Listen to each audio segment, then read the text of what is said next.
Hello video එක පටන් ගද්දි කියන්න ඕනේ දැන් නම් දන්නේ නැහැ කොහොම හරි පොඩි බඩගින්නක් ආවා කාලා බලමු මොන හරි උයන්. අද අපි උයන්නේවම එළියේ තියෙන දරලිපේ. උයන්න නම් ලේසි ගින්දරපත්තු වෙන තමයි අමාරු වැඩේ. බලමු කොහොමද ගින්දරපත්තු කරගෙන පෙට්‍රල්ද කොහෙද බෝතලයක් නම් හම්බුණා. ගාලා පත්තු වෙන්න බලමු. පාටවල හැටියට තිබ්බේ පෙට්‍රල් කිව්වනේ.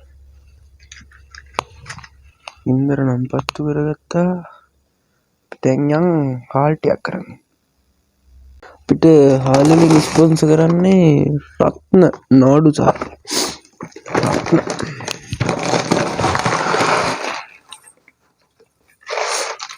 මෙතන මේ කිවීමට මෙතෙන් තමයි අපේ හාල් මනින්නේ.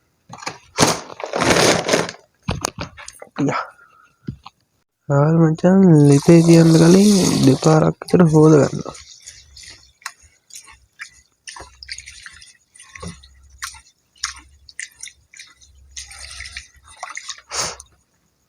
එතකොට මේ රොඩු වගේ වයිම අයින් වෙනවා.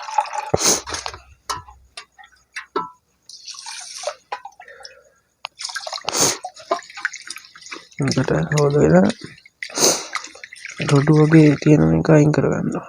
රොඩු නෙමෙයි මේ පොලිස් එක වගේ තියෙන. දන්නේ නැහැ මම නම් කියන කොහමද ඉන්නේ. ඊට පස්සේ එක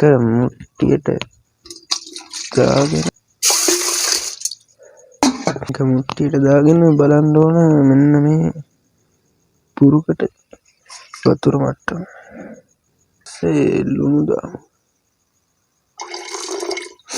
ලුණු වල මචං ගල් ඒක නිසා දිය කරලා තමයි දාන්නේ. පොඩ්ඩක් අවලං කරලා ලිපේ තියන් තමයි තියෙන්නේ. රෙඩ් ලිප නිවිලනේ. බත් එක තියලා පියන් දෙහි ගෙඩියක් කඩාගෙන. මෙන්න මෙහෙම දෙහි ගෙඩියකුත් කඩාගෙන දැන් කොච්ච ටිකක් තියෙනවා කඩ. ඊට සර්පීන්න කැලයක් ඇස්සේ තමයි කොච්චි වෙන්න යන්නේ බෑ මැද. වෙලාවත් දැන් 11ට විතර ඇති. කොච්චි ගහ තිබ්බා. කොච්චිත් හරි දෙහිත් හරි.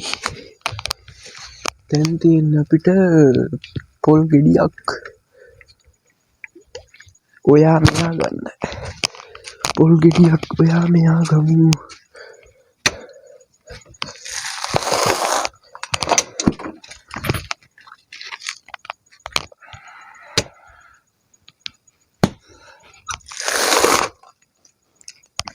පොල් ගෙඩිය සුද්ධ කරලා වීඩියෝ එක ගන්නවා. වැඩිකින් වගේ පොල් ගෙඩිය සුද්ධ කරන්න ඉවරයි. මෙන්න මේ මුඩ දාලා මෙහෙම බලන්න. ඇටත් එක්කම බලන්න.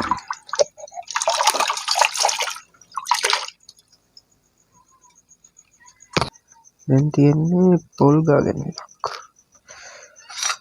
ගන්න තමයි තියෙන්නේ.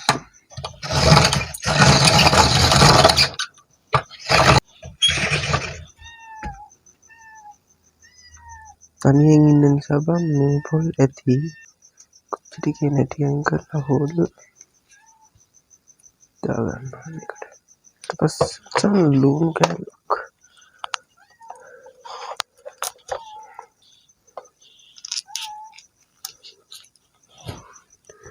මේ වගේ ලුණු කැලක් කරා එකට හොදගමු. ලුණු කැල්ලත් කෑලි කපලා තියාගන්න. දැන් මේ වගේ නෑපිලියක් අරන් මේ ටික දාගන්න. ඒකට ලුණු ටිකක් දාලා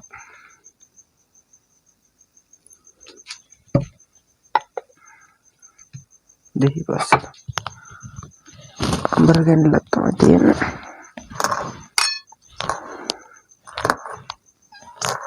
මේ මිරිස් අල්ලලා බං හොඳට අත හොදගනින්. නැත්තම් එනවා දැවිල්ලක් අත්වල කොච්චර හේදුවත් වැඩක් නැහැ. ඊට පස්සේ මේකට දෙහි ගෙඩිය මේකේ දෙහි බෑයක් ඇති චුට්ටක් දාලා තියෙනවා.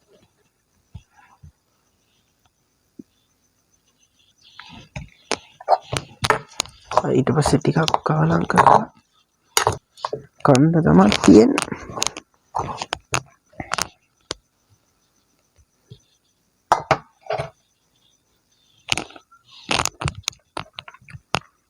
මේ සම්බොල් හදන්නේ කාපු කට්ටිය විතරයි. කාපු කට්ටිය කමෙන්ට් එකක් දාන්න. මේ තියෙන්නේ දැන් හදපු බත් එක. ටිකක් මේ සම්බොල් කාලා බලමු.